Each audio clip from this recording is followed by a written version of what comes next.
रवि, ए बहू, ए रविया। काबिल बाबूजी, काहे इतना चिल्लात पड़े? तुर माई है, बीमारी है, चले के ताकत नहीं के, आई बीमारी में काम करे के पड़ता। तो के शर्म ना होता का? शर्म का है बाबूजी? आखिर कहली है का हमार बीबी भी बीमार बिया, डॉक्टर 1 महीना का बेड रेस्ट लेबा, एकरा काम करे के मना के लेबा। अगर माई काम ना करी तो ई काहे काम करी? अरे नालायक, तू इतना बदल गईले, अपनी मेहरी के आगे अपने माई या बाप के भुला गईले। आ तो के हमहन का दुख ना देखा था, ये बीमारी का नाटक कर दिया, आ तू ओकर साथ देता रे। लाज शर्म खोर के पी गईले का रे? ए बाबूजी, ए जी चाय दी। आपन गलती दूसरा के ऊपर मत उड़ाई। आप लोग बदलाव बाड़ी, हमनी के ना। और आप लोग हमारे मेहरारू से जली ना। आप अपन मेहरारू से प्यार करी तो बहुत बढ़िया, हम अपन मेहरारू से प्यार करी तो बुरा हो गई। मतलब हम अपन मेहरारू से प्यार ना करी। अरे पगला गल बानी का? जवान बेटा पर हाथ उठा बता नहीं होकर मेहरारू के सामने। आज दूध का दूध पानी का पानी हो जाएगा। करे हम तोरा के कम मना कर कबल बीबी से प्यार मत कर। बाकी तो बीबी जो करती है ना, वो ठीक बका? ठीक बा ना? ना ठीक करती है तो समझावत का लेके। अरे बाबूजी, हम का कहले बानी जे बिना वजह के हमरा के बीच में ले आवत नहीं। ई राउर के बेटा बड़े ना, तो रउआ इनका के बोली हमरा के ना तो ठीक ना होई, एकदम ठीक ना होई। का ठीक ना होई? का ठीक ना होई? यहाँ से हट जो, नहीं तो जवन झापड़ मारब ना कि मुंह टेढ़ा हो जाए। हमरा के झापड़ मारब? मारी हमरा के झापड़ मारी ना हमरा के झापड़। पगला गल बानी का जी? पतोही के क्यों मारे लगा? अरे बुढ़िया, तू तो तहर नाटक बंद करा। हमरा के मार खेली हा और चापलूसी करता रू। हाँ बस बहुत हो गई। अब तू लोग के साथे हम ही घर में एको पल ना रहब। आज तू लोग अपन देखा, हमनी के अपन देखा। तू लोग अपन खाना बना के खइया, हमनी के अपन बनाई। और रउआ भी कान खोल के सुन ली, आज इहे वक्त से ई लोग के घर से अलग कर दी, ना तो हम अभी अपन माई के चल जाई। हो जाला दीक्षा, जो हमरे किस्मत में लिखल होई। हाँ, आज ये होई। आज से तू लोग से हमारा कौन रिश्ता ना। आज से तू लोग और हम लोग अलग। ए बेटा, हमनी का अलग बात कर रहे, हम ना जी पाइब रे। ए बेटा, हम बिना ना जी पाइब रे, ना जी पाइब रे बेटा। ना ए बेटा। बात आई ना, आज से तो इसे हमारा कौन वास्ता ना। आज से तुम्हारा माई ना, और आज से हमारा बाप ना, और ना आज से हम तो का बेटा।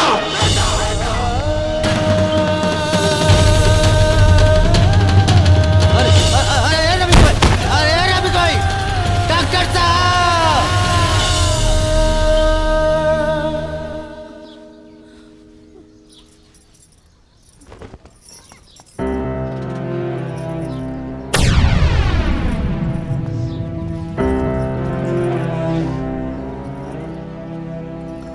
का माची, रोज रउआ के ये नाटक हो गइल बा। जब भी काम करे के रहे तब बीमारी के बहाना बना के सोच जा रही। एकदम अति हो गई। चली उठी, काम करी, चली। अरे ना बहू, ये बहाना ना बनाओ बड़ी। सचमुच में इनके हालत बहुत खराब बा, काम करे के स्थिति में नहीं खी। देखी इनके हालत एकदम बेकार हो गई बा। बेकार है तो जाके रास्ता देखी। बेकार लोग के घर में जगह नहीं खे। अरे बहू, ये कहाँ कहत बाड़ू? अरे बुढ़ापा में कहाँ जाई लेके? अरे बेटा, ए बेटा, देखा बहू का बोलत बाड़ी। और आखिर हमनी तो हर माई बाप हई। बाबूजी का गलत कहा तरी? सही है तो कहा तरी। आखिर हम अकेला कमा के कितना दिन घर का करता चलाएम? हैं? तू लोग सदे को छोट मोट काम होत बाना, कोनो जिम्मेदारी निकलो उठावत। घर के तू लोग घर जैसा निकल समझत, तो फिर घर में रहकर अधिकार कैसे बता रहा लोग के? प्लीज अपन रास्ता दिखाओ, बहुत हो गई। आराम से देखा कल रे, रास्ता देखी अपन। तोरा के ये दिन देखे खातिर अब पैदा कैले रहनी। तो रखे पढ़ाऊनी, लिखाऊनी, ये लायक बनौनी। ये दिन देखे खातिर हर माई बाप अपने याद औलाद के पाल के पोस के ओके बड़ा कर ले। ये उम्मीद से कि काले के बड़ों के हमरे बुढ़ापे के सहारा बने। ते सहारा बने के बजाय हमने के घर से निकाला था रे।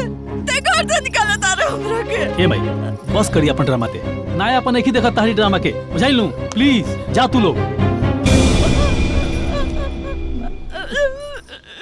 ए बेटा हमनी पर तरस खाई, हमनी कहाँ जाई, कहाँ रह, कहाँ खाई। हमके कुछ ना पता बा। तू लोग कहाँ जाइबा, कहाँ रहबा, का खाइबा। हाँ एक काम करी, जाके वृद्धाश्रम में रही, रोड पे रही, मंदिर में रही, भीख मांग के कुछ करी। हमके का मतलब, बस ये घर में ना रही। जल्दी करी ना तो हम धक्का मार के निकाल दे। हम जाइए जैसे। ए वो ऐसा मत कर बहू, आखिर हमने तो हर हाँ बस हो गई। चली उठी, चलिए जैसे। रोका बेटा, बहू के रोका बेटा, बेटा रोक लो बहू के। अरे बर्बाद, बहुत कमाई।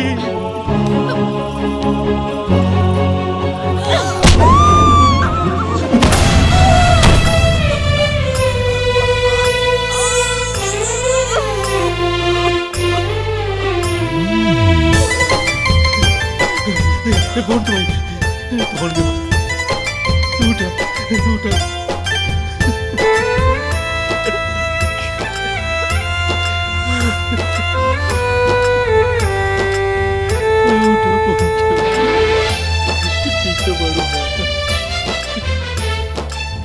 टाटा पैबा ता फूल न पैबा।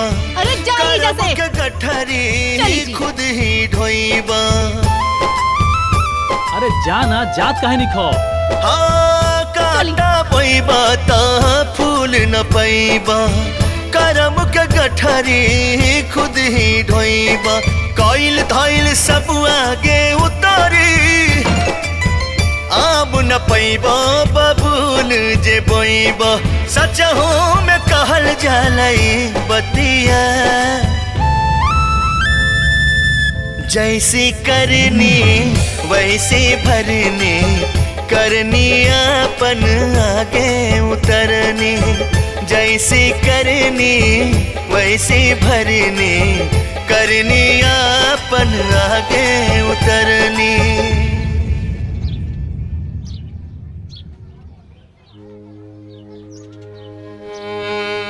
डॉक्टर साहब का भइल?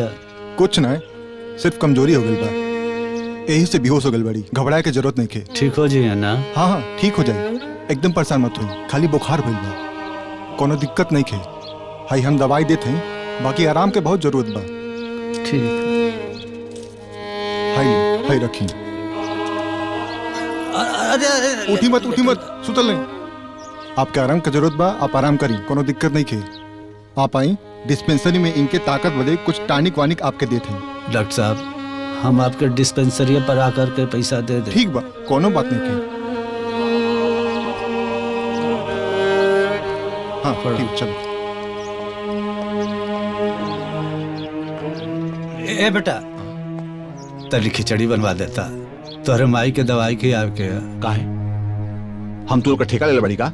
जा देखो कुछ बनाओ तो खिया दो।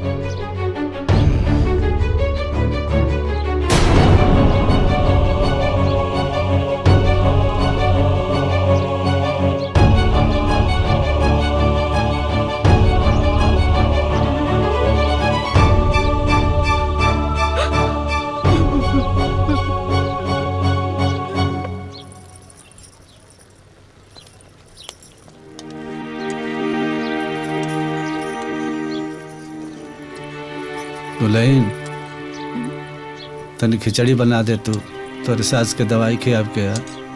हम काहे बनाई? रउआ के बानी हमार? हाँ, हम तो नालायक बानी ना। बहु गलती हो गई, गुस्सा में रहनी, हमके माफ कर दा। गलती हो गई? अरे कोनो गलती ना भाई, सब अच्छा भइल हा। कम से कम रउआ लोग से तो हमार पिंड छूट गई। अब जाई खाना बनाई और खाई। जाई, हम ना खाना बनाई।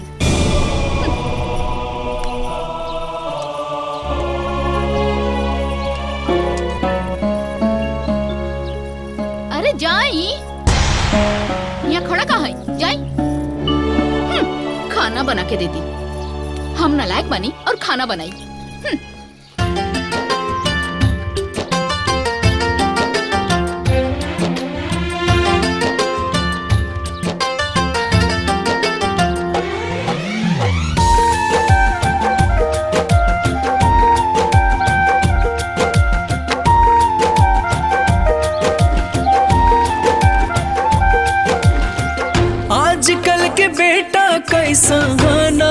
के बहुरिया आजकल के बेटा कैसा अनाज के बहुरिया मारे माई बाप के कारे जवाब में छुरिया मारे माई बाप के कारे जवाब में छुरिया अलगा करके ऊना से बढ़ाई ले दूरिया अलगा करके ऊना से बढ़ाई ले दूरिया मारे माई बाप के कारे जवाब छुरिया मारे माई बाप के कारे जवाब छुरिया।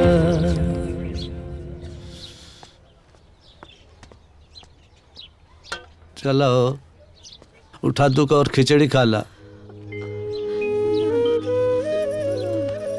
हमार तन को मन नहीं के ना खाए। पगला गई लो का? देख लो ना डॉक्टर काका ना बिना कुछ खैले दवाई ना खाए के। हम कैसे उठी? हमके तन को ताकत नहीं के। कोनो बात ना, हम तो के उठा खिया देते। चला उठा तो आराम से। हाँ संभाल अपने आप के।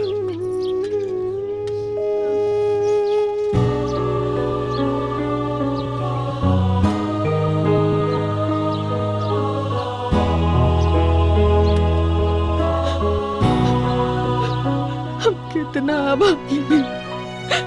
हमके रवा की सेवा करे के चाहिए तो रवा हमार सेवा करता नहीं।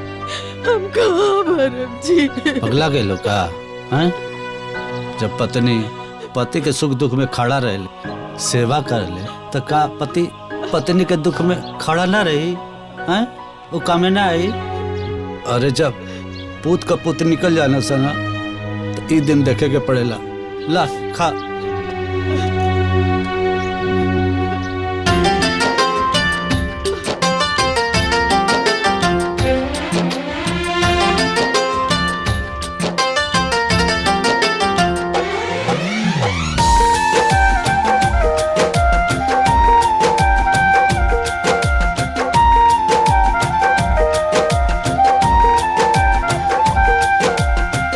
आजकल के बेटा कैसा अनाज के बहुरिया आजकल के बेटा कैसा अनाज के बहुरिया मारे माई बाप के कारे जवाब छुरिया मारे माई बाप के कारे जवाब छुरिया अलगा करके ऊना से बढ़ाई ले दूरिया अलगा करके ऊना से बढ़ाई ले दूरिया मारे माई बाप के कारे जवाब छुरिया मारे माई बाप के कारे जवाब छुरिया।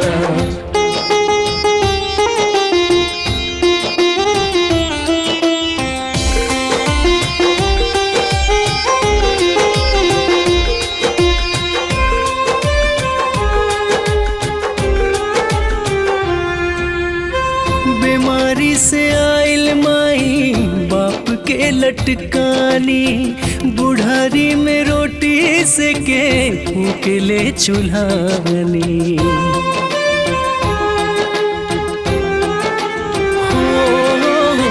बीमारी से आइल माई बाप के लटकानी बुढ़ारी में रोटी से के फूकले चूल्हानी बेटा बहु साजल सपना कैले माटी धूरिया बेटा बहु साजल सपना कैले माटी धूरिया मारे माई बाप के कारे जवाब छुरिया मारे माई बाप के कारे जवाब छुरिया।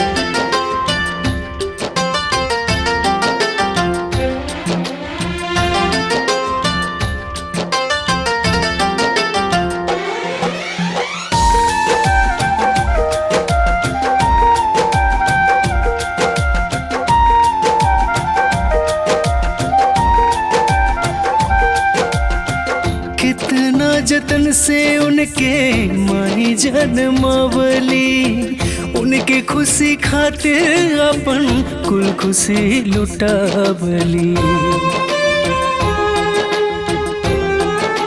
हाँ, कितना जतन से उनके मांगी जन्मावली, उनके खुशी खातिर अपन कुल खुशी लुटावली।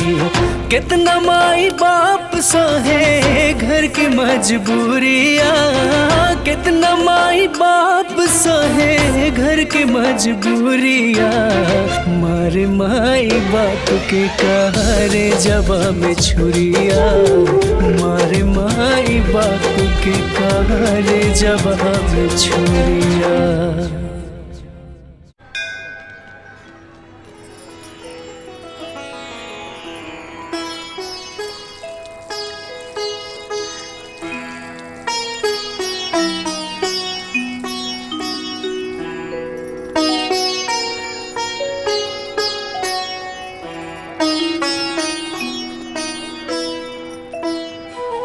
प्रसाद दही। भगवान के नाम पर दे दा कुछ। ए माई, इन्हें लाई जी। ए बेटी कुछ दे दा बेटी। हाँ दे दा, दे दा बेटी। खुश रहो।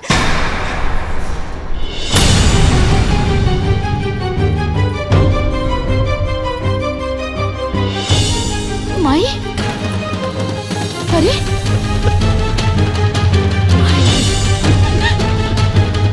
बाबूजी आप? ये माई, माई, ये सब का हो गए? रवा लोग भीख मांग रहा बानी। माई, माई, माई, बाबूजी ये सब कैसे हो गई? बाबूजी माई चुप हो जा, दीक्षा माई के उठाओ माई के। रवा लोग भीख मांगा तानी। माई, माई बाबूजी रोला से कोनो फायदा नहीं है। आप लोग पहले घरे चली, हाँ, वहाँ मिल बैठ के बात करें। हाँ माई, हाँ बाबूजी घर चली। चलिए माई, बाबूजी माई उठी, उठी, चली ना माई, घर चली, चली हमारे साथ है। हाँ माई, चल माई चुप हो ऐसा जा। हालत कैसे हो गई बाबूजी?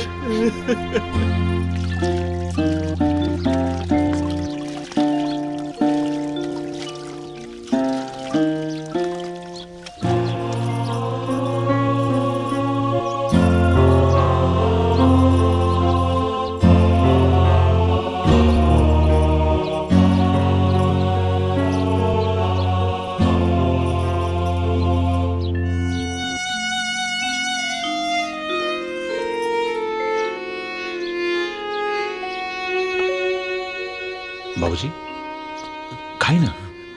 माई, जौन भइल तौन भइल, चिंता मत करा, रउआ परेशान मत होगी, सब ठीक हो जाए। हाँ बाबूजी सब ठीक है, बिल्कुल चिंता मत करो। माई देखी त कैसन बनल बा।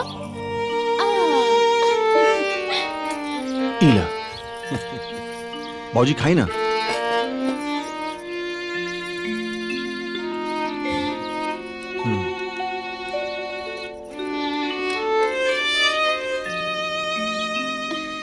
बहुत बढ़िया बा। खाई। माई अब बतावा कि तू लोग के साथ का भइला, जवन तू लोग भीख मांगे के नौबत में आ गईला? का बात बा?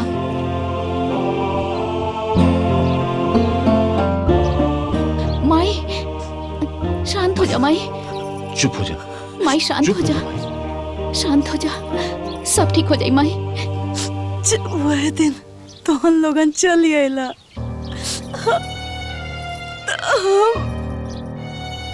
नहीं दुल्हन के लगे जाके ओकरा से कल इतने पूछने की।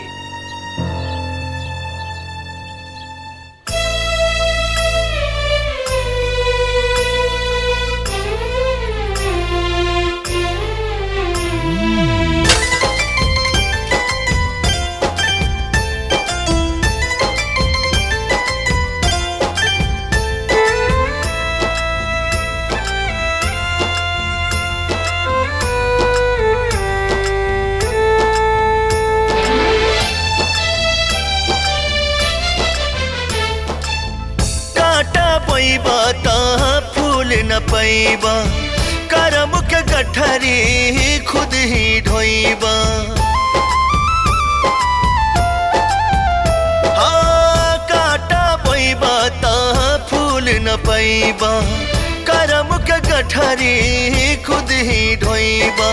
कोइल धइल सब आगे उतारी आब न पैबा बबूल जे बोइबा। सच हो में कहल जालई बतिया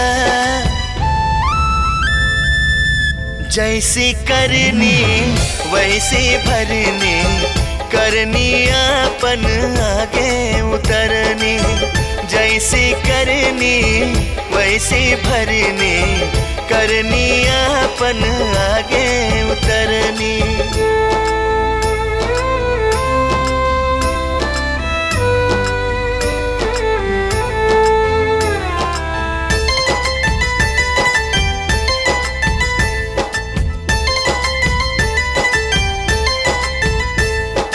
ऊपर वाला के लाठी में होखे तनिको ना आवाज हो। हाँ ऊपर वाला के लाठी में होखे तनिको ना आवाज हो। कहियो न कहियो मिल जाई फाल जवन तू करबा आज हो। मारे वाला भी कब मराई सतावे वाला भी सतावल जाई।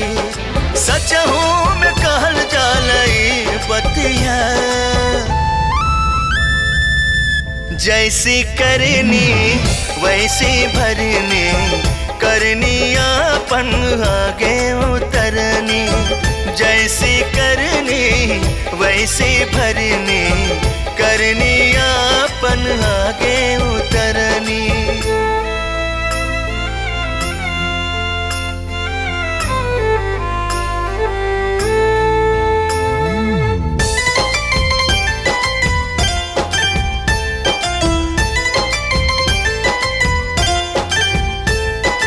जैसन के मिल जाला हो तैसन कहे में कवन आज हा।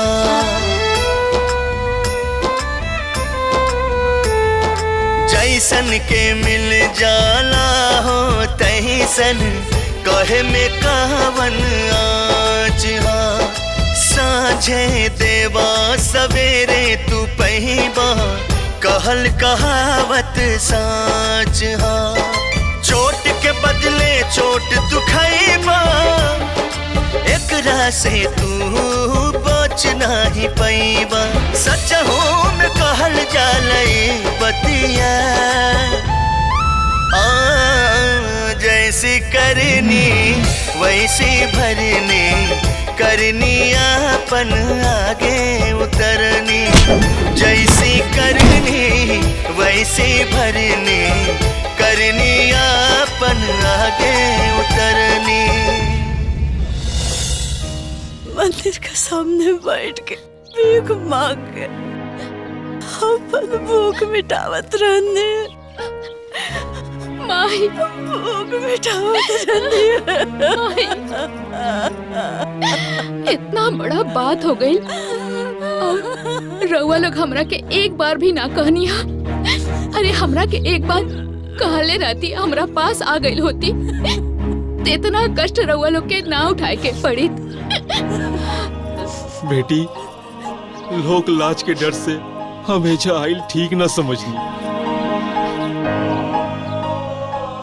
जौन भी भाई समझ ली कि भाग्य में लिखा रहा। माई अब चिंता मत करा हमने गवा नहीं जाना सब ठीक हो जाएगी। कुछ ना ठीक होया कुछ ना ठीक होया। ऐसन काहे कहत बाड़ू माही?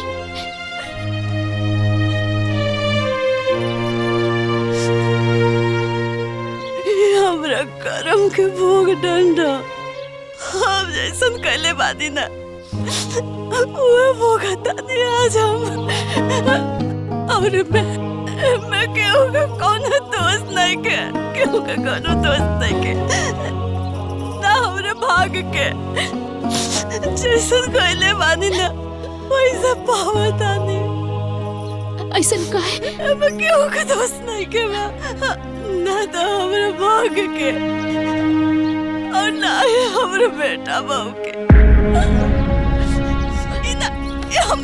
हमरे करम के तवसा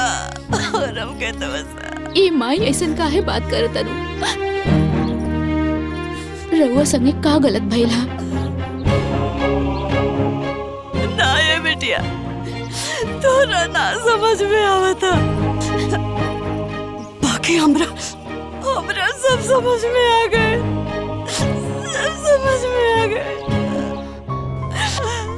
अरे हम जाने दोनों के उल्टा सीधा पट्टी पड़ा के तोरे सास ससुर के खिलाफ भड़काउने। राउर पीठ पीछे जब रउआ ना रहली ना तो हमरे बिटिया के ऐसन दुर्दशा करेली ना, खाली दुर्दशा ना करेली, खूब डाहेली। हमरा वजह से तोरे परिवार में कलेश हो गए। वो दोनों लोग के आपन गलती दूसरा के ऊपर मत उठाई तो बुरा हो गई। मतलब हम अपन मेहरारू से प्यार ना करें। अपराध आज वही करो के सजा हमरा के हमरा बेटा बहू से मिलल है, बेटा बहू से मिलल है। मारी हमरा के झापड़ मारी ना हमरा के झापड़। बिटिया हम तोरा सास ससुर के दोषी है,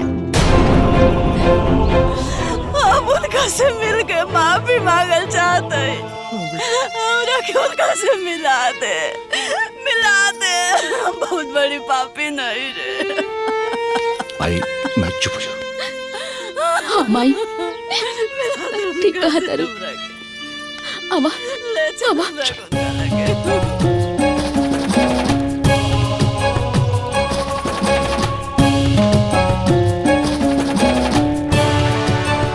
अब रोटियां बना लेना तो खिया के दवाई खियाई ना तो के। समझी जी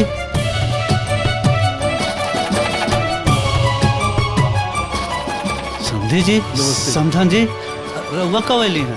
अच्छा रुकी हम पानी लेके आवता नहीं। अरे ना भाई समझी जी हमनी के शर्मिंदा मत करी, हमने ईमान सम्मान के काबिल नहीं की, हमनी आपके दोषी बानी।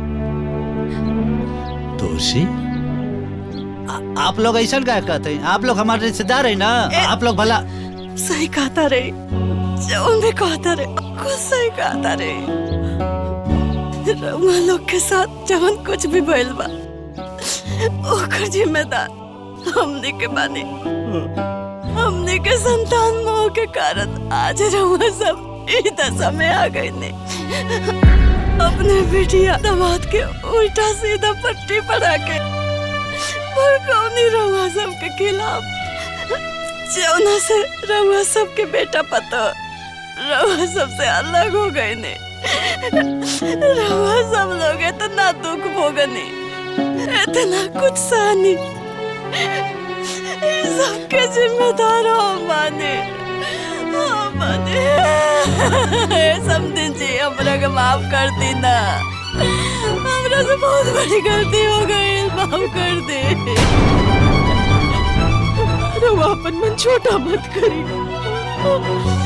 मत रोई। जौन भाग्य में लिखल रहेला वो होके रहेला, मिट ना सकेला। कहल जाला ना भाग्य मटी सके ना तीर पूरा। जौन भाग्य में लिखल रहेला वो होके रहेला। माँ जी हमरा के माफ कर दी, माफ कर दी, हमरा के माफ कर दी बाबूजी। हमरा से बहुत बड़ गलती हो गई। हम रिश्तों के कीमत ना समझ पौनी। माँ जी हमरा के माफ कर दी।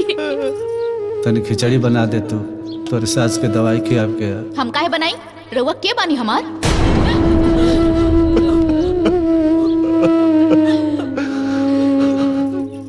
माफ कर दे भाई, हमने क्या अपना ले, तुम्हारा ऐसे गलती ना हो भाई। तू लोगन के कब हम दूर कैले रहनी, जे हम अपना ली। अरे तू लोग तो हमेशा हमारे दिल में रहला। कौन भाई अपन संतान के अलग कैले बा कि हम अलग करवा। और बेटा नाची पाए रे, नाची पाए रे बेटा, ना रे बेटा।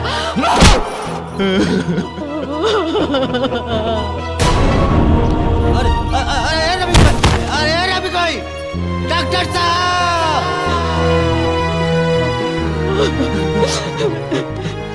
ए बेटा मत रो, मत रो। जे कुछ भी भइल ना ओकरा के भूल जा ओकरा के। आज हम बहुत खुश बानी, बहुत खुश बानी। जय वो बोले बाबा, आज हम बहुत खुश बानी। हमार बेटा पतो हमरा के मिल गए, हम बहुत खुश बानी। अरे हे पगला बेटा, हे बेटा, सुबह का भुलाई लगा साजी के वापस आ जाला ना, तो के भुलाई ना कल जाला। उठ उठ उठ, रोल बंद कर।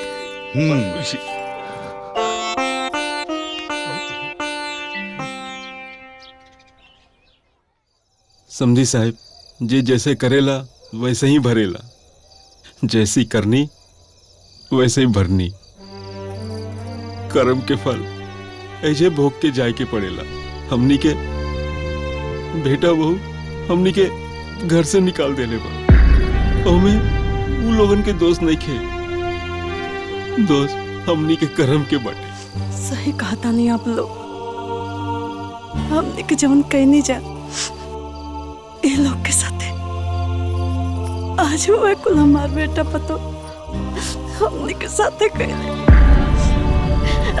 आज हमने घर से बेघर हो गए। नहीं अरे महाराज, देखी महाराज, चिंता मत करिए। आज के बाद ना दोनों प्राणी का घर ही है। का हो? हाँ, ये रहा। लेकिन हमारे एक शर्त पा। कैसन शर्त? अगर हम यहाँ रहब तो हमर सारा जमीन जायदाद दामाद के अब बिटिया के नाम कर दे। अरे महाराज जी का कहता नहीं, ठीक ना? काहे ना ठीक हो? ठीक कहता नहीं। आखिर उन लोग के भी तो पता चले के चाहिए कि घर के गार्जियन के नियादर कैला से का सबक मिलेला। ई जौन कुछ भी भइल बाटे ना, सिर्फ और सिर्फ तहरा वजह से भइल बाटे। ना तू माई बाबूजी के हमरा घर से बाहर निकल तू, नहीं जौर जमीन जायदाद जाके बहन के लिखी तू गइल नू सब संपत्ति हाथ से। अरे हम तो गलत करत रहनी, तो रउआ का करत रहनी? हाँ, जब हम घरे से निकालत रहनी तो आपू अजय रहनी ना, तो रउए रोक लेती, हम काहे रोकब? हाँ, हम तो बहू बानी, दूसर घर से आयल बानी, रउआ तो सगा बेटा रहनी ना। कबो मना कहनी कि ई सही है, ई गलत है। गलती हम कहनी तो रउआ गलती कहनी है। बस अभी बहस के समय नहीं खे। अभी ये सोची कि मामला के कैसे सुलझावल जाए और प्रॉपर्टी कैसे बची। अब तो बस एक ही उपाय बा का कि चल के माई बाबूजी के हाथ पांव जोड़ के घरे बुला के उनका के सेवा सत्कार कर कइल जाओ, तो शायद से प्रॉपर्टी बच जाओ। हाँ, ये सही है। हाँ? का हो? बहू का सेवा अच्छा लगता ना?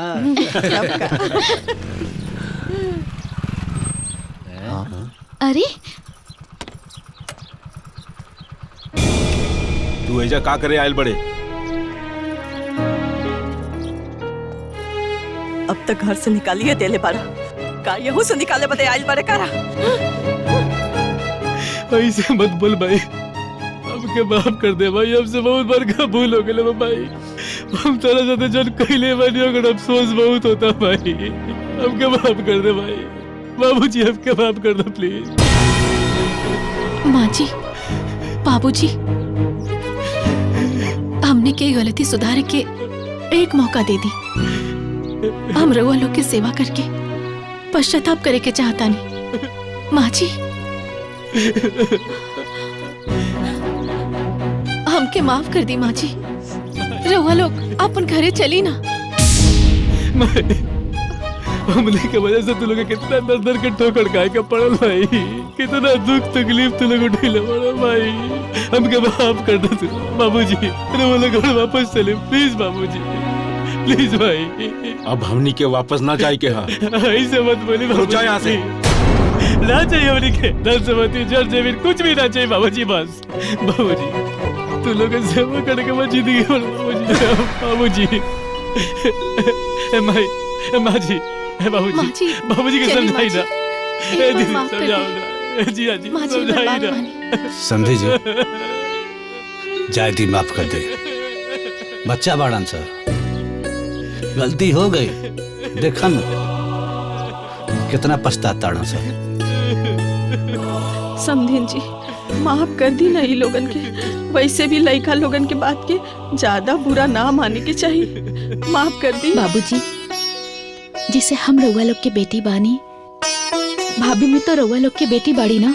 देखी ना कितना उदास बाड़ी, कितना दुखी बाड़ी। इनका के इनके गलती का एहसास हो गई बा। माफ कर दी बाबूजी। माई माफ कर दी, भैया भाभी के माफ कर दी ना बाबूजी। हाँ बाबूजी। माँ जी। अरे बेटी, जैसे हमने कमाई और बाबूजी हम दोनों के माफ कर दे ली। हमने के एक बार सुधरे का मौका दे ली। ई लोग के भी एक बार माफ कर दी और सुधरे का मौका दी। ठीक बा, दोबारा ऐसा गलती ना होके के चाहिए। बाबूजी ना हुई कभी गलती है बाबूजी, अब कभी गलती ना हुई बाबूजी प्लीज घर चले बाबूजी प्लीज। माफ कर दी ना माँ जी, माफ कर दी।